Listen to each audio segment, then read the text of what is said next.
awa kasi pag ginagamit na yung kahirapan ng buhay, yun din ang ano eh. Ginagamit lang naman nila talaga ni Pugong Biyahero ang kahirapan eh. Boom. So, yun, nabira na yung word na panggagamit sa mga mahihirap. So, kumusta mga kanoisy? Welcome back sa ating YouTube channel, Piliponoisy. So, ngayong araw, meron na naman tayong panonoorin na to kasi tumira na naman si Madam Beth. So, ang video ito ay mula kay Raymond the Narrator. So, meron itong pamagat na sponsor na si Ma'am Beth nagparinig na naman kay Pugong Biyahero at sa kanyang mga bashers. So, it was uploaded 20 hours ago. So, gagawan lang natin to ng reaction. Maybe i-membership ko na lang ito or only members na lang to para ma-filtered na lang din. Gumagawa lang talaga ako ng reaction ng ganito kasi gusto kong mapanood eh. Again, Raymond the Narrator, supportahan nyo yan. At syempre, Pugong Biyahero, supportahan nyo. At syempre, kung tip nyo na ganitong reaction video may kasama kayo manood, huwag nyo na rin kalimutan mag-subscribe, i-click ang notification bell at mag-iwan ng like sa video ito. So, again, di na natin patatagalin pa. Meron ito pamagat again na sponsor na si Ma'am Beth, parinig na naman kay Pugong Biyahero at sa kanyang mga bashers. So, start. Surigao, sabi na sus, yung binigay mo na, kasi nakita nga nila ng hinayang, pati yung pinsan ko, nasa Surigao, sabi na sus, yung binigay mo na, kasi nakita nga nila ng hinayang, pati yung pinsan ko doon, nasa ano din, Laguna, sabi na dito mo nilang sana pinadala, Tibet. Ang dami nang natulungan dito mga kapitbahay ko. Siyempre naawa kasi pag ginagamit na yung kahirapan ng buhay, yun din ang ano eh. Ginagamit lang naman nila talaga ni Pugong Biyahero ang kahirapan eh. Boom. So, yun, nabira na yung word na panggagamit sa mga mahihirap. Actually, subjective yan or nakadepende talaga yan sa kung sino yung titingin siya ano. Kasi, I mean, sobrang maraming nag-debate yan, men, yung about nga sa pagtulong ano, sa mga mahihirap na may nakabideo at wala. So, nasa sa inyo na lang din yan kasi hirap naman kasing ipagpilitan, especially yung iba na may paninindigan na talaga, di ba? Gaya nito ni Madam Beth, nagsusupport naman siya dati sa mga ganitong mga ginagawa ni Pugong Biyahero. Bakit na bigla siyang nag-iiba na, di ba, na ginagamit na mahirap? Di ba, at first pa lang, alam mo na ginagamit or di ba sinabi mo, opinion mo na ginagamit nila yung mahirap. At the first place, bakit mo or bakit ka nagpadala ng tulong sa kanila kung alam mo din naman pala na ginagamit lang yung mahirap? So, di ba, parang ano talaga siya, subjective bang tawag dyan? Or nakadepende na lang talaga sa tao kung paano niya i-take yung ganyan. Ewan ko. Basta ako, out ako dyan. Tuloy, manonood lang tayo, di ba? So, tuloy. Ang kahirapan eh. Lalo na scripted, may bayad. Yun, grabe, scripted. So, ito pala yung about sa thumbnail, no? Scripted, may bayad. So, Ma'am Beth, galit na naman may parinig kay PB. Nako po. O kaya wala na si Mami. Pero masaya lang ako eh. Kaysa sabi ko nga, tutulong tayo eh, bigyan pa ng mali siya. Kaya, minsan kasi hindi madali yung ginawa nila, yung malicious yun yung ginawa nila na inuurakan ang pagkatao ko na hindi ninyo kilala. O sana kung di ako kilala dito, I don't even care. Kung nga lang sana ako sa probinsya, wala naman nakakilala sa akin. Eh kaso dito eh, sila na mismo ang mananawag sa iyo. Bes, are you okay? Ate, are you okay? Manang, are you okay? Sabi ko, I'm okay. Doon maliban yung mga bata, katulad ng anak ko. Okay, parang na-trigger din siya doon. Asawa ko, wala namang mga Facebook yan, bayaw ko, di don't even care. Di. Pero yung kanina, sinusubukan ko lang, kinuha niya lahat ang mga pinost niya doon sa ano ko, yung inano kong padala. Masakit yun ha? Yung nag-report ka, hindi na mawala yan dito eh. Kaya rin, nakaka-stress ha, aminin ko. Kaya lalo nang yung, buti na lang hindi ako tigbasa. Yung unang first 2 days talagang nagbasa ako, grabe ang sakit. Akala mo eh, kung tutuusin, para bang pag binubuksan mo nga ang profile, pare katulad nga ng Muslim na inano ko, mukhang kawawa. Ano yata yun eh, DH yata yung sa somewhere in Middle East. Hindi ko naman inano ng pagka-DH ha, kasi may mga kamag-anak di akong mga DH din. Kasi walang ano. Pero para yung, parang ang bunga ko kasi matalas din pag unahan eh. Kaya yun. Ayan! Wala kong gana, sayang nito. Minsan ayaw ko rin yan, nakakaduwal. Ano talaga siya, nasaktan daw siya nung first 2 days na nagbabasa siya. Okay. But anyway guys, tao si Mami. Sabi ko si Mami maldita. Nag-aantay lang ako kailan lang rumisbak. Pag ako nakarisbak na ako, iiyak talaga kayo. Yun ang pinaka, mabait akong tao, madasalin. Kahit madasal. Yan, natitriggered mo sila na umiiyak sila. Ngayon, papaiyakin ka na naman nila. So, mag-iiyakan ng lahat. Something like that siguro mangyayari. Tayo, tao lang tayo. Pero ako nakarisbak na yung ewan. Hindi ko alam. Nang ano ako eh, yung so, one kahit versus inasal ko many niya, yan. iniyakan ko, pumunta pa ako ng mungha, yung sakit sa dibdib na, yung lalo na sa asawa ko, naawa ko na, siya pa yung nagbuhat, instead ipa-pick up kasi mahirap magkuha ng pick up kaya dito, dahil kaunti lang ang staff ng LBC. So, dinala kayo ng asawa ko, Dad, don't ever bring that, kasi ang bigat-bigat, di ba yung mga lower back natin kasi nagkaedad na tayo, di madali ha, bigat-bigat kaya, tapos ganyanin ka lang, di ko na talaga maksiguro, kaya tatak ng tatak ko, sabi ko sa dami kong tinulungan since bata pa ako ni, kasi di ba aga ko nag-abroad, 19 lang ako. 1989, nag-abroad na ako na those days, ang 19 pa lang daw si madam, nag-abroad na siya. Sobrang bata pa, men. Grabe. Tapos ilang taon na kaya siya ngayon, guys? Mga nasa 40, 50 na kaya. Mga 30 years na. Correct me if I'm wrong. Lahat na halos sweldo ko, kahit maliit lang ang sweldo ko sa hotel noon sa Dubai, pare. Napunta lang yan sa hingi-hingi. Hanggang ngayon, sabi ko nga, kaya nga sabi ko, ngayon this time, di na talaga. Sabi ko nga ha, itong nakakabasa naman ngayon, meron tayo, alam naman ninyo yung ano yung mga cancer patient meron din ako yan, nagbibigay yan sila ng envelope dito pag nangangailangan, ang dami Yun yung mga cancer patient na nasa KG Jewelry, yung nagpakita ko, kasi may nagtatanong kung saan makabili ng ng diamond. Doon yun, kaya lang, mahal nga, kaya pinakita ko, baka kala namin, grabe si mami. Grabe, makamatay ang tubo. Hindi yan, day. Grabe talagang mahal, day. Yung pa lang yun, ha? Ordinaryong diamond pa lang yun. Paano kung malaki pa doon? 19,000 US dollars na yun. May plus-plus pa yun, ha? Nagbibenta din siyang diamond. Di, isipin mo, sige, sa 19,000, may 6% pang tax. Tapos, Grabe. meron pa yan silang, meron kaming kinukuha yan pag mga sobra na ka mga ganyan. May mga kinuha kami, para lang sa information ninyo. Additional, siyempre, ang 6% para yan sa, hindi yung tax nila, dahil yan, kinuha 6% sa government yan. Sa gobyerno yan, bigay kay Uncle Sam. Kaya mayaman sila. Hindi yan para sa, yung 6% na yan na para sa tindahan, no. That's for our government taxes, yan. Grabe, ang laki ng tax sa US, men. US ba to? Correct me if I'm wrong na lang. Basta sa ibang bansa, ang laki ng tax na yan. Isang buti na wala kang Kaya sabi ko, Hi, Uncle!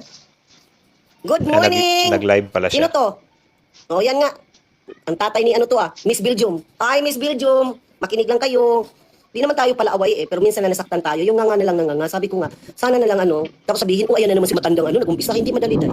Dahil wala akong na-benefit sa inyo Pinagsisihan ko. Alam mo, in fact, yung isa kong pinsan, second degree kasi na ko na yun kasi ang lulo lang namin magkapatid, sabi ni alam niyo yan. Sabi niya, sus, Kas, dito na lang sana dahil yung may brother pala siyang pari na na-assign sa Surigao. Di pa naman tayo nag-meet mga kasin kasi malayo ako. Nasa Surigao, sabi niya, sus, yung binigay mo na, kasi nakita nga nila ng hinayang, pati yung pinsan ko doon nasa din, Laguna. Sabi na dito mo na lang sana pinadala Tibet. Ang dami nang natulungan dito mga kapitbahay ko. Siyempre naawa kasi pag ginagamit na yung kahirapan ng bulit. Yun din ang Ginagamit lang naman nila talaga ni Pugong Biyahero ang kahirapan Lalo na scripted, may bayad. Ako pa. Yung ginagamit ang kahirapan, nakadepende talaga sa tao yun kung paano nila daw tingnan yun. Kasi nga, meron tayong tinatawag na dalawang team dito Yung isa sumusupport sa charity vlogger or charity vlogger advocate, something like that. Tapos sa kabila naman is poverty P. So, dalawa talaga yan. Nakadepende talaga sa tao yan kung parang hirap nga yung walain yung other side or parang mahirap siyang anuhin ba na isa lang ang masusunod dyan kasi meron talaga yan, dalawa talaga yan, parang sila yung tumitimbang, sila yung nagbabangayan sa patungkol sa ganito mga charity dito sa YouTube, di ba? So, nakadepende talaga yan. So, ito si Madam Beth, dati sinusuportahan niya, tapos ngayon naman, doon naman siya sa kabila. So, parang medyo nalipat siya. Ewan ko, naguguluhan din ako sa stand niya na ngayon. Tuloy. Sabi nga niya, next time sis, kung merong kakas mga gamit, kung marami akong gamit, kailangan mahal lang talaga padala. Di ba sabi ko may second box pa dapat yung pugong. Doon ko na lang ibigay yung sa mission ng pari. Pinsan nga namin, di ba sabi ko may pari kami. Pangatlong pari na pala yun na kamag-anak namin. May second pa Kasi pala. ang alam kong pari na pinsan din namin, dalawa lang. Ito yung pari na iba.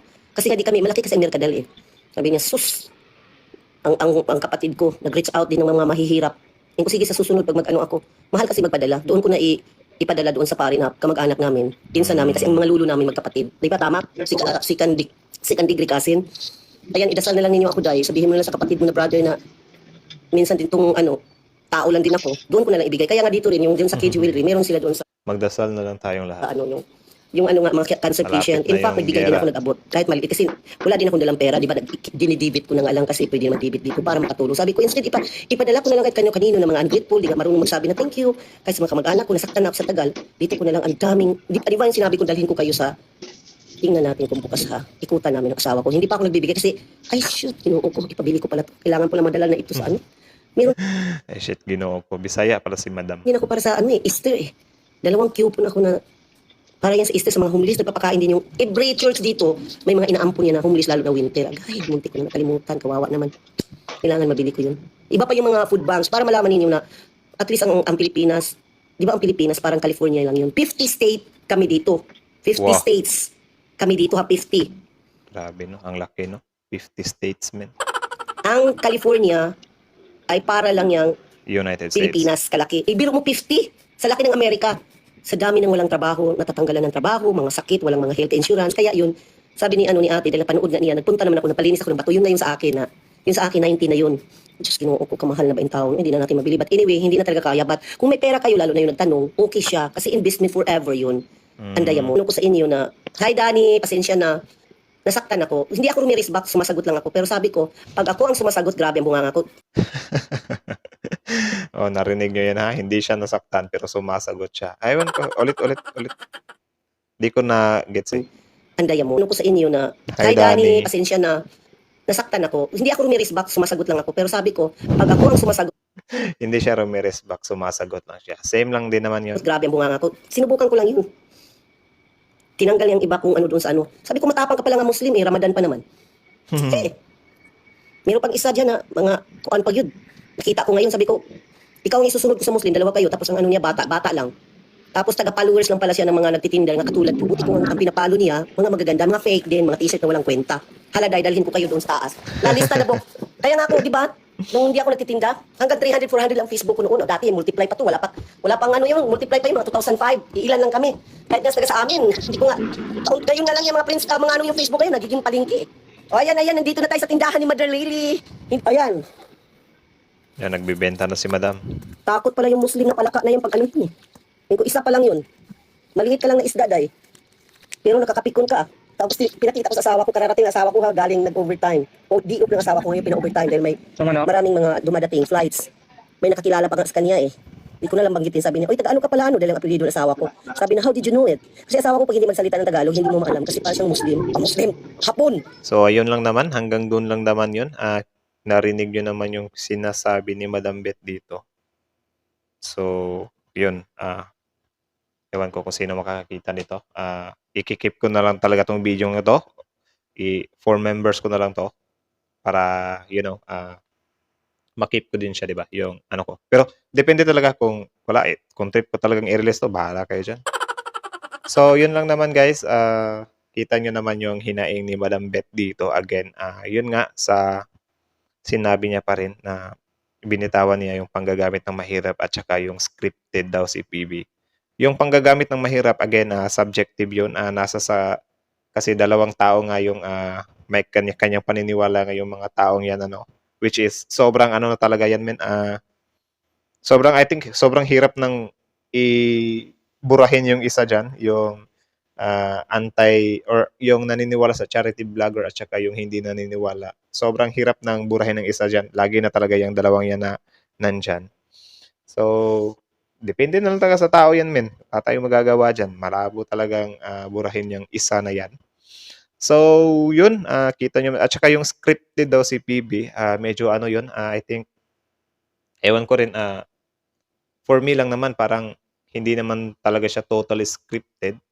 Or nakadepende pa rin talaga sa tao kung paano niya titignan kung scripted ba talaga or hindi yung mga pinagagagawa ni Pugong Biyahero sa mga videos niya. Nasa sayo na rin lang yun. Kasi for sure, bago ka pa naman nagbigay ng tulong dyan sa Pugong Biyahero, you didn't treat him naman siguro as scripted, di ba? Kaya nga nagpadala ka ng package mo kasi alam mo na totoo talaga yung the way of pag-approach niya doon sa mga mahihirap. So, ngayon siguro dahil nasaktan ka, siguro kaya ngayon bumaliktad ka na, sinabi mo na lang na scripted siya or siguro dahil nga din sa sakit, hindi din ka masisisi, Madam, kung nasaktan ka nga doon sa mga nangyayari about nga doon sa package tapos sundan pa ng mga pambabatikos ng mga netizens. Tapos yun nga, nagre-reverse ka rin, which is sobrang hirap yan kasi, ewan ko rin, hirap pigilan, So, yun lang naman siguro ngayon, guys. Yun lang naman siguro sa ngayon, guys. Nanonood lang talaga ako. So, bahala kayo dyan. Nasa sa inyo na lang yan kung anong masasabi nyo dito. So, nasa sa inyo na lang din yan kung paano nyo iti-take itong pinagsasasabi ni Madam Beth. Basta ako, tamang nood lang din. Curious lang din talaga ako sa mga pinagsasasabi niya. So, again, hanggang dito na lang muna. Raymond the Narrator. Support niya yung original video link ni Raymond the Narrator at saka yung original video link ng video nandun nasa description box below, guys. I-check nyo yan. Tapos, syempre, bago nyo iwan yung channel natin, huwag nyo rin kalimutan mag-subscribe, i-click notification bell, mag-iwan ng like sa video ito. So, Yun lang naman siguro. Basta sobrang ano talaga niyan, men. Grabe, sobrang debatable niya, no? Nahahati siya ng opinion ng mga tao. Dito lang talaga ako kay Madam Bit, di ko talaga gets yung ano niya. Siguro lang talaga nasaktan din talaga siya kaya sobrang hirap niyang bitawan ang isyung ito. Like natahimik na tapos bibira na naman. Siguro nga dahil meron ngang mga solid supporter din ni Pugo na pumupunta doon sa kanya, no. Syempre na iinis din sa kanya tapos si Madam Bit na iinis din sa supporters o sa bashers. So conflict din talaga. Conflict din talaga. So again, kayo, comment nyo sa baba kung ano masasabi nyo. Tapos yun, pag-usapan natin yan sa comment section. So for sure, mga depende lang talaga kung anong gagawin ko sa video ito. Basta aanuhin ko po muna to. So again. Yun lang naman ulit. Filipino is out. See you on our next video, guys. Subscribe.